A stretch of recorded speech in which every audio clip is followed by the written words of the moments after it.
Bom dia, irmãs. Estamos felizes de estar aqui mais uma vez para ter nossa aula das senhoras na Igreja Batista Regular, Vida e Paz. Estamos continuando nosso panorama da Bíblia. Temos estudado a vida de Moisés e falado sobre os vários livramentos e lugares onde Deus providenciou. Este é o bem conhecido o travesso do Mar Vermelho, como Deus abriu o caminho para o povo passar na frente do exército de Egito, e mais tarde Deus fechou o mesmo mar e destruiu o exército. Quando faltava comida, Deus deu diariamente para eles maná, alguma coisa branca que aparecia no chão que eles precisavam catar todo dia. E, para suprir carne, ele mandou codornizes que vieram e voaram tão baixo que dava para pegar com a mão ou com redes. E o mais recente, Deus providenciou água de uma rocha quando faltava água.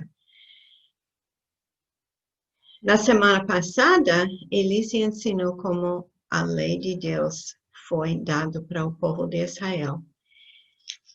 Deus conversou com Moisés e ele não somente deu os 10 mandamentos, mas um total de 613. Ninguém está com capacidade de guardar tudo isso. Há mais coisas que Deus deu para Moisés lá no Monte Sinai. Foi a planta do tabernáculo. Só para ter uma ideia, há somente 2 capítulos da Bíblia que trata com a criação do mundo e do homem. Mas a Bíblia contém 50 capítulos sobre a descrição do tabernáculo, sua construção, seu uso, os sacrifícios e os sacerdotes, etc. Será que Deus acha o tabernáculo importante?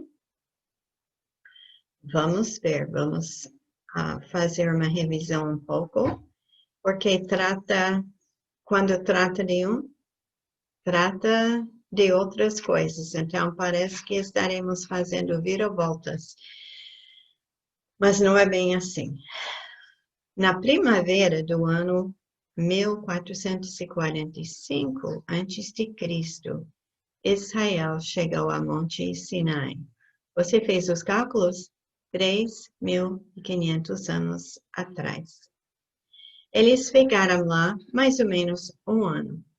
E durante o tempo lá, aconteceu 3 eventos muito importantes. O mandamento da lei, que é o requerimento para a comunhão com Deus. Segunda coisa foi a corrupção do bezerro de ouro. Este é o estrago daquela comunhão, e simboliza nosso pecado também, e nossa necessidade de salvação. A terceira coisa foi a construção do tabernáculo. E este mostra a restauração de comunhão. E como é que podemos ter comunhão com Deus? Então, vamos procurar esses 3 passos: o mandamento da lei, a corrupção e a construção. O que aconteceu no Monte Sinai? Israel chegou no pé de Monte Sião e Deus deu uma notícia para eles se prepararem, porque ele ia falar com eles. Então, ele deu 3 dias para se preparar. Nessas alturas já tinha aquele rio de água e eles precisavam lavar as roupas e preparar seus corações. Isto nós achamos em Êxodo 19, 9 e 10. E no terceiro dia, Deus se manifestou no Monte Sinai, acompanhado com trovão, relâmpago, uma nuvem espessa e a voz de uma trombeta, terremoto, fumaça e fogo. Essa figura mostra um pouco como alguém visualizou tudo isso acontecendo lá em cima e o povo, como você pode imaginar, eram apavorados. Como você faria? Então, Deus falou desta nuvem para o povo. Depois, Deus mandou Moisés subir o Monte Sinai. Você não acha que o povo foi com medo de ver ele subir aquele lugar com tanta barulho? Quando lá, Deus deu os 10 mandamentos para Moisés. Estamos muitas vezes com a impressão que Moisés subiu uma vez e desceu uma vez e foi. Mas foi mais complicado do que isso. Deus mandou Moisés subir a primeira vez. E desceu.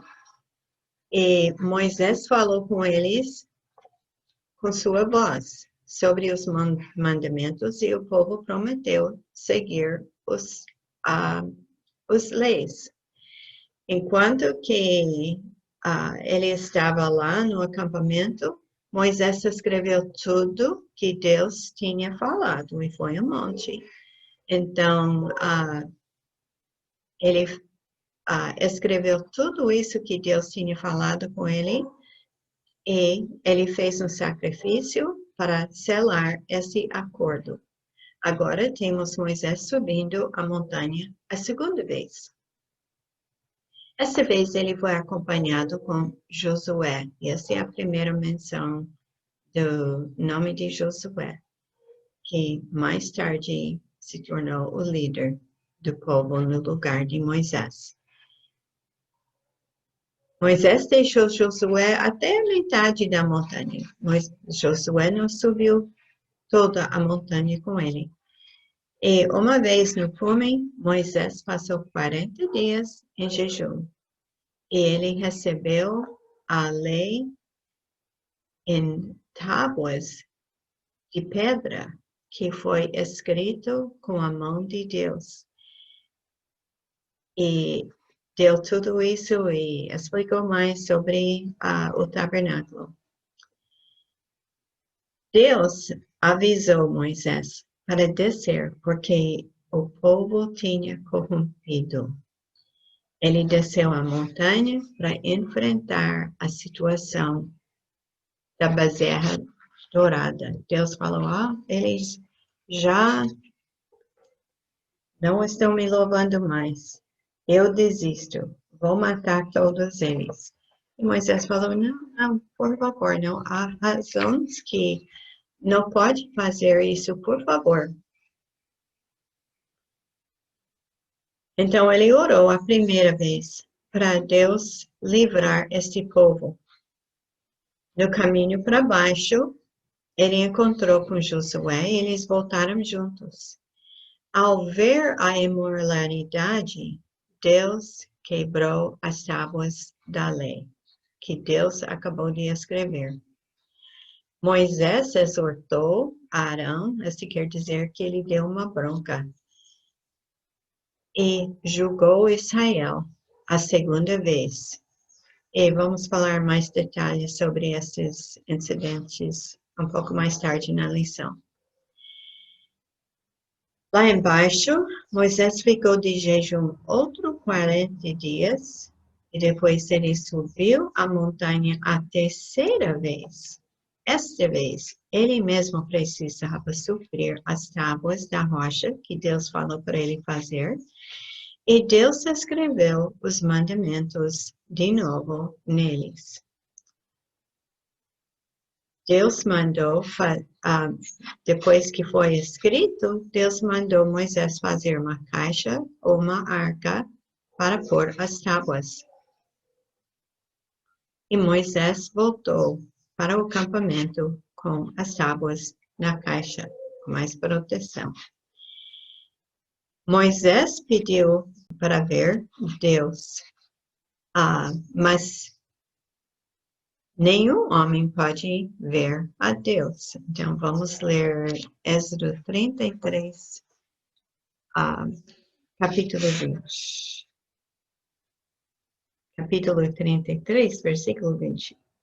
Disse mais, esse é Deus falando, não podereis ver a minha face, porquanto homem nenhum verá a minha face e viverá. Disse mais o Senhor, eis aqui um lugar junto a mim. Aqui te porás sobre a penha, e acontecerá que, quando a minha glória passar, pôr-te-ei numa fenda da penha, e te cobrirei com a minha mão, até que eu haja passado. E havendo eu tirado a minha mão, me verás pelas costas, mas a minha face não se verá.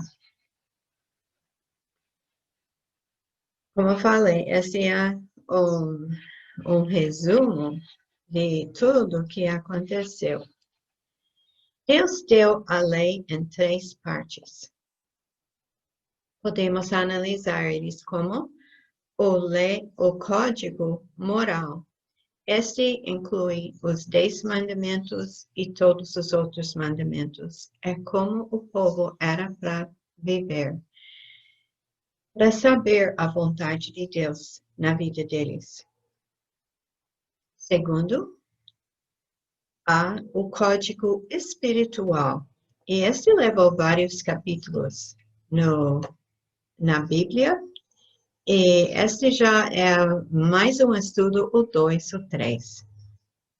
Este inclui as 7 festas bíblicas que Deus deu, como Pessah, como Shavuot, e como a festa das trombetas.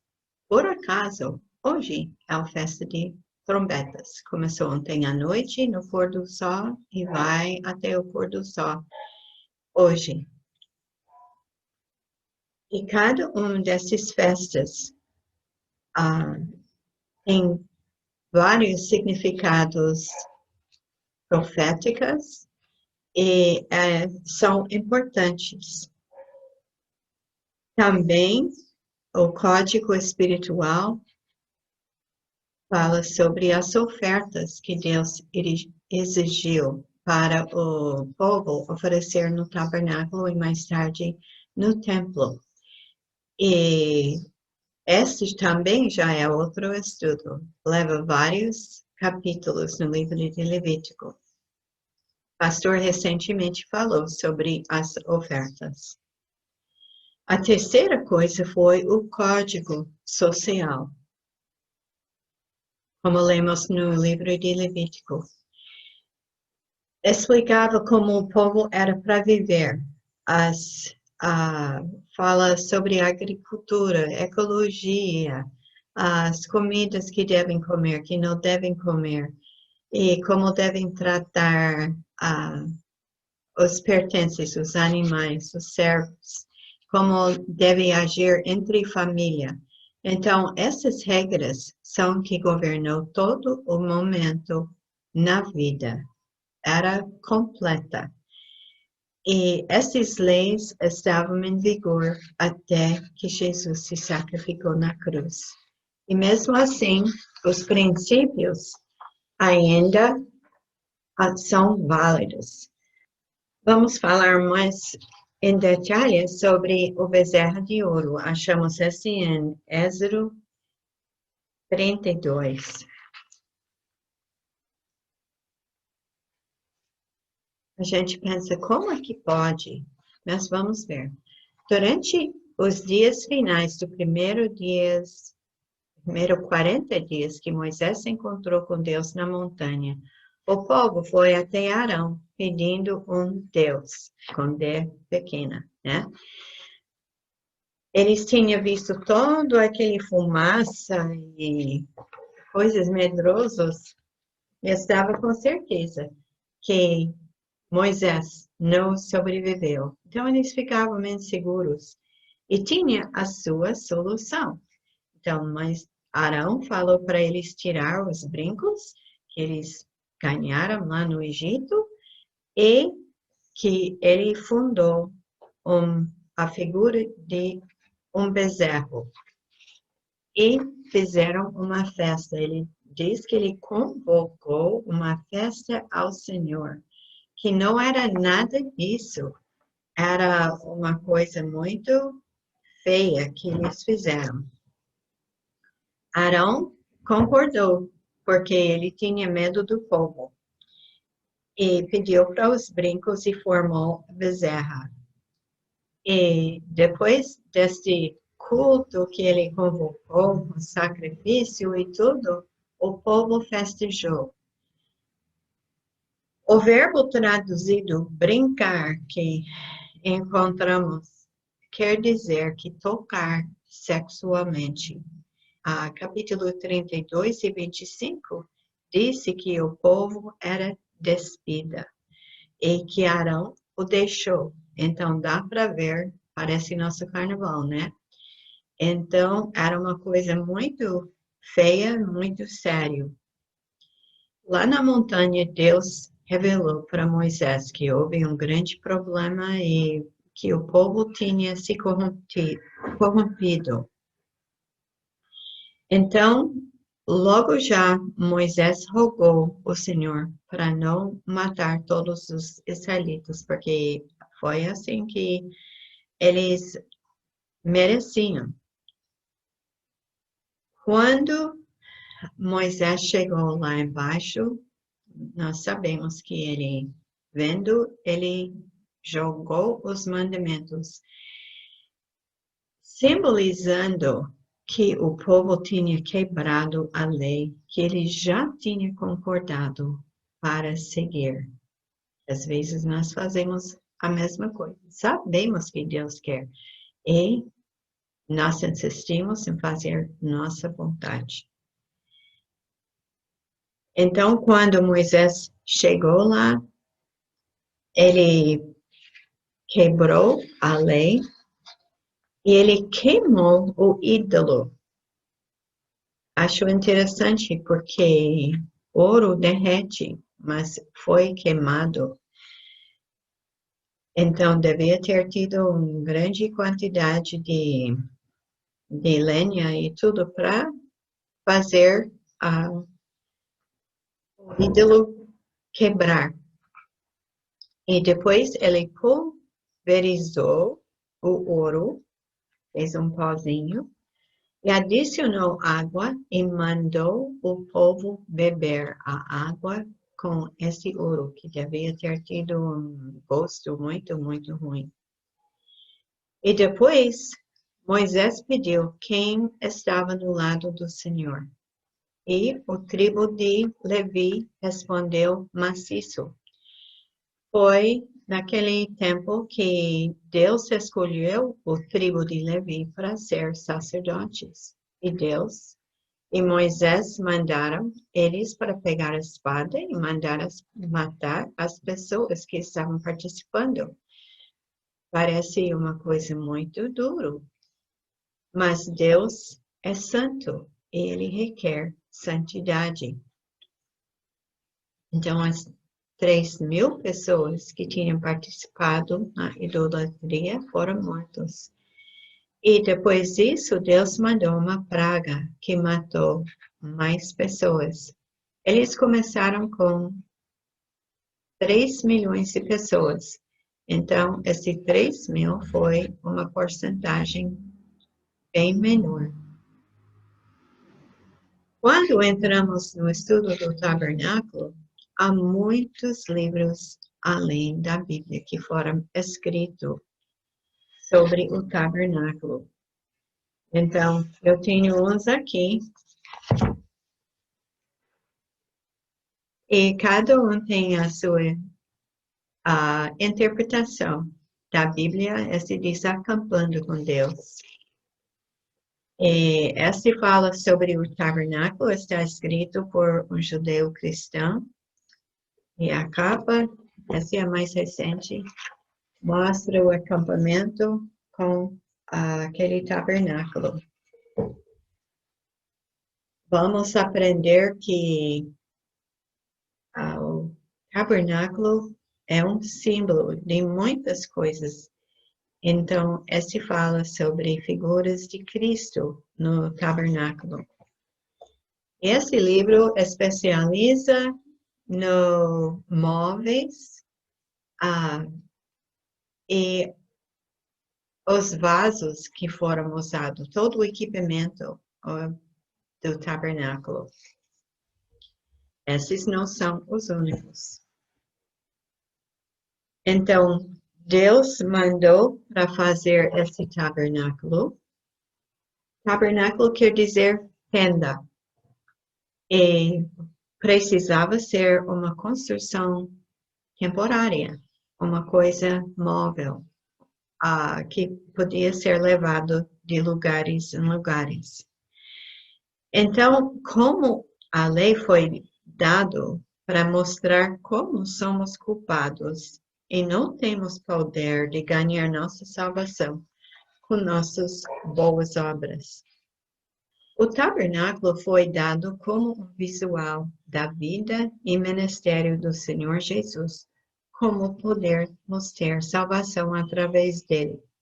O estudo do tabernáculo também pode durar meses e anos. Só que vamos reduzir e falar sobre as coisas mais óbvias e mais importantes. Nós não vamos fazer um estudo tão extenso. Porém, na semana que vem, nós vamos entrar no assunto diretamente para o tabernáculo. Como foi construído, e que essa é muito interessante, e uma das coisas principais que contém o tabernáculo significa sobre como podemos ter salvação através de Jesus. A lei diz que você não pode ter esperança, você não pode ter a salvação. O tabernáculo diz que você pode, e é assim que faz, e dá todo o método. Nós temos que seguir o método, né? E ao seguir, vamos falar um pouco sobre as ofertas e o sacerdócio, como Deus planejou tudo. Cada parte da construção e ação do tabernáculo era simbólico para o povo na época e apontava para a vida e ministério do Salvador Jesus. E quando nós estudamos, pensamos, mas isso aconteceu tanto tempo atrás, que tem isso a ver comigo. Era até para outro povo, mas Deus planejou tudo como uma figura para nós entendermos melhor a pessoa dele e como nós temos a salvação. Então, que tem isso comigo 3.500 anos depois? Isso aconteceu muitos anos atrás. Podemos aprender que Deus tem padrões. Hoje, o mundo quer dizer que, o certo é fazer que sente bem para você. Não há bem certo e errado. Para mim, essa é boa. Então, esse é falso. Não há muitos caminhos que chegam a Deus. Há um. João 14,6 diz que eu sou o caminho, a verdade e a vida. Ninguém vem ao Pai senão por mim. Então, Deus tem padrões. E Deus quer que nós tenhamos um espírito voluntário e firme. Eu penso na vida de Moisés. Ele era firme. Ele seguiu Deus, mesmo quando era duro. Os levitas mostraram um espírito voluntário, fazendo uma declaração para que estava certo lá quando houve bezerra de ouro. Eles que ficaram firmes para fazer a vontade de Deus.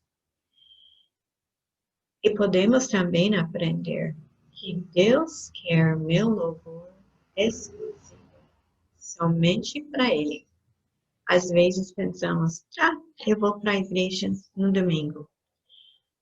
Mas durante a semana, minha vida é minha. Eu posso fazer o que quiser, posso ouvir, posso assistir, o que quiser. Esse não tem nada a ver, porque no domingo eu vou para a igreja. Eu sou um crentinho e vou seguir do meu jeito. Mas Deus não quer isso. Ele quer todo o nosso louvor. E, às vezes, podemos até colocar coisas boas no lugar de Cristo, de Deus. Podemos colocar nossa família quase adorando eles, né? Em lugar de Deus. Pode ter um esporte, até nossa carreira. Todas essas coisas são importantes, todas essas são presentes de Deus, mas esses não são Deus. Ele quer que nós louvamos Ele, Ele quer que nós aprendemos sobre Ele, porque como é que nós vamos louvar o Senhor que nós não conhecemos? E a maneira que vamos conhecer é através da sua palavra. Então, fica com essas palavras no seu coração, leia a palavra esta semana, agradece a Deus por as suas bênçãos e fica sempre em mente, será que Deus é primeiro na minha vida? Porque esse é que eu quero. Então, vamos orar. Senhor, eu agradeço pelo relato sobre Moisés, buscando os mandamentos que são padrões para a nossa vida. Eu agradeço, Senhor, que deu um lei tão perfeito e mesmo que não temos capacidade de guardar, o Senhor deu o último sacrifício para nós, para podermos ter a vida eterna no céu. Nos ajuda, Senhor, de ser mais consciente de Ti e amar-te mais. No nome de Jesus. Amém. Então, tenha uma boa semana. Até semana que vem.